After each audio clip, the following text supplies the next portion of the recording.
What isn't sensible are blanket 20-mile-an-hour policies, like we see in some parts of London that the Labour Mayor is implementing, like we see in Wales, where the Welsh Government's own assessment said it was going to cost the economy £9 billion.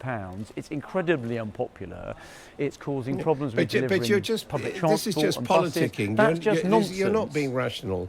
There are some schemes which work. I am being rational. Other schemes which don't work. But you are picking out Tory ones. Correct. And incidentally, in Wales, for example, opinion polls show that public opinion is by no means against the schemes which the Welsh Government is trying to enact. So, this is really, honestly, just cheap politicking, isn't it? Well, no, when you say it's mixed, you're absolutely right. So we've been very clear. Where councils take their communities with them and they properly balance the needs of drivers and other road users, that's absolutely fine. The ceiling of an intensive care ward fell down on top of a patient who was on life support this week. What's the government doing about that? Well, look, obviously I don't know the specific details of that particular case, but in terms of investment into the NHS, we obviously continue to invest a significant amount of money, both in terms of the running costs, but also in terms of the capital. And the government, as you know, has got a plan to invest in improving the health service estate across the country, both in terms of new hospitals and improving those that we've got. And I'm sure local NHS managers will look into the specific circumstances of that case and deal with the specifics of it. The next day, a lift in a different hospital broke. A surgeon was inside when the lift broke, and he broke his leg. What's the government doing about that? Well, look, obviously on these individual specific things, they're the responsibility of the individual trust. The government's responsibility is to make sure that we fund the health service properly, which we are doing. Record spending on the NHS, and you saw in the budget just a few weeks ago, the Chancellor made some specific investments in productivity in the NHS, so that actually those skilled doctors and nurses are able to be more productive by giving them the tools that they need to do their job. So we continue to invest in the health service. That's our responsibility, and obviously it's for local health service managers to use that money in the best possible way, both in terms of the running costs of their hospitals, but also the capital investment that we see across the country. Well, I mean, you can't be very productive if you have a broken leg. You mentioned investment. The NHS has a record maintenance backlog at the moment of £10.2 billion. That's higher than it's ever been. And a Public Accounts Committee report found recently that the reason for a lot of these issues, the breaking down lifts, the ceilings falling in, is that your government raided capital budgets for day-to-day spending in the NHS. So this is your fault. Well, look, we continue to prioritise spending on the National Health Service, both in terms of, in terms of the overall budgets. We've got record amounts of money going to the NHS. A record number of doctors and nurses developing treatments. It has been challenging post-pandemic, but we're investing in new diagnostic and treatment centres. So I think our commitment to the NHS is very clear. And as I said at the budget just a few weeks ago, the Chancellor announced some extra, a couple of £1 billion of extra investment to give doctors and nurses the tools they need to be able to treat even more patients. So but once again, Mark Harper, you'll have to forgive me that productivity is not going to solve the problem of maintenance. And what we're talking here and what you're doing is you're confusing the two issues. I'm talking to you about capital budgets, investment in infrastructure. And I'm saying to you, the NHS has a record backlog of £10.2 billion of projects which need to be completed. More than ever before of those are critical. They could put people's lives at risk who are working in the NHS. In some hospitals, they have to call the property manager every time they admit a new patient on weekends to check the floor can take the extra weight. That's a huge risk. It's a huge cash backlog. What is the government doing about that? Well, and that's why the government set out a plan to deliver 40 new hospitals, both either a complete hospital, new hospital schemes. But Mark Harper, you abandoned that. You abandoned that target to build 40 new hospitals last year. Last year, you admitted that the government was not going to be able to build 40 new hospitals by 2030. You're now aiming for 32. And the Public Accounts Committee says even they are unlikely to open by 2030. Yes, but the point is the money is available. Yes, there are some schemes that don't get delivered as quickly as you want, but I think the government has made record resources available to the National Health Service. I think that's very clear.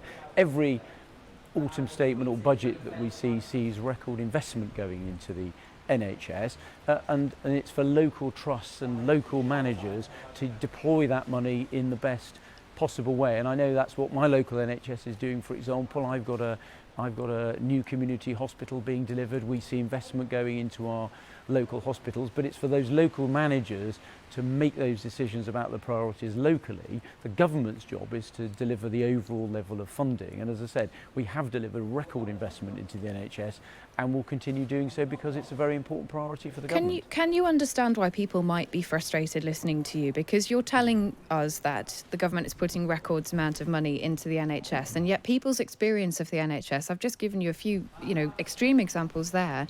There are many other more mundane examples of it not working correctly. Can you understand why people have stopped listening to you? Well, look, millions of people use the NHS each year, and many of their experiences are very good. Of course, there are going to be areas where there are problems when you're treating millions of people, and that's why we're putting in record investment. It's why we're seeing increased numbers of doctors and nurses to treat patients. It's why we're investing in new diagnostic and treatment centres so that we can treat people more quickly.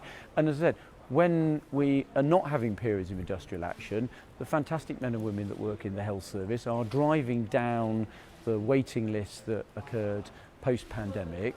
So I think we are moving things in the right direction. I'm not going to pretend there are no problems and no challenges. I talk to my local NHS on a frequent basis. Of course there are things that are difficult and challenging. The question is the government putting the resources into the NHS that it needs? And it absolutely is, both in terms of the revenue spending, but also in terms of the capital we're making available. But I'm not going to pretend there are no problems. Of course there are problems and challenges, but we're giving them the resources they need, and it's for NHS England and the local management to deal with those issues on the local level. And obviously I don't know, the government doesn't manage every single detail of every single hospital in the country, but we're giving them the resources that they need for the local managers to deal with those problems in local communities. Now, the government, of course, doesn't manage every single council, but you've got an announcement today from your department talking about a crackdown on anti-driver road schemes. You're not talking about Just Stop Oil. You're talking about local government. It's crackdown. That's rather extremist language to use, isn't it? Well, look, we've been very clear in what we've set out. We're going to set out draft statutory guidance for how councils implement low traffic neighbourhoods, and we've been very balanced in what we've said. Look, there are some of these schemes that work well. Councils talk to their local communities, they take their communities with them, but there are schemes. Yeah, but I mean, okay, councils are trying different things. Do you actually need to talk about crackdown in such a hostile way, particularly given the fact that there are many Conservative councils who've introduced low traffic schemes? In Rishi Sunak's own constituency, we've had cabinet ministers like Alex Chalk and Lucy Fraser actually requesting 20-mile-an-hour schemes in those areas, and yet you're now saying we're on the side of the drivers. I mean, it sounds a bit like you're on the side of the drivers, but not people who are worried about getting run over outside primary schools.